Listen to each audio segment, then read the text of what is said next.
دشمنی ختم کر دو. یہ خود ماروی کا لکھنا ہے کہ میں ویل فائٹ بیک, ہم پاکستان آرمی سے لڑیں گے, ہم ISI سے لڑیں گے.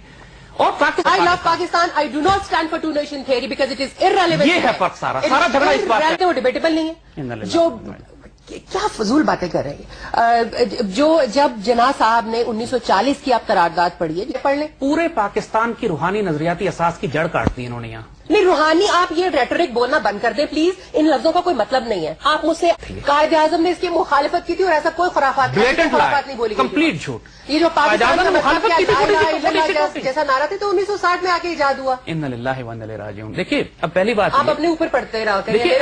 اب صرف یہ پوچھ لیجیے, یعنی یہ وہ خرافات ہے بالکل. آرٹیکل 62 63 کیا بالکل خرافات ہے. ایک جاہل غلیظ انسان جو اس ملک کے اوپر قابض ہو گیا اور اس کی وجہ سے آج سارا آپ کو یہ سب انہی کی پیداوار ہے. یہ سب جاؤلت کے یہ سب جو عملی کہتے ہیں. لیکن دیکھیں یہ اس شخص سے دیے ہوئے یہ دو وہ تھے. آپ پلیز یہ بند کریں گے. کیا خرافات ہے یہ ہماری, اور ہم انشاءاللہ یہ جنگ جیت کر دکھائیں گے. پاکستان ایک سیکولر ملک بن کے رہے گا جہاں پر کسی کے ساتھ کوئی ناانصافی روا نہیں رکھی جائے گی صرف مذہب کی بنیاد پر. آسیہ بی بی آج تک جیل میں ہے اور ان کے جیسے لوگوں کی وجہ سے. ہمارا سارا کیس انہوں نے خود پلیٹ کر دیا. I don't have to say anything.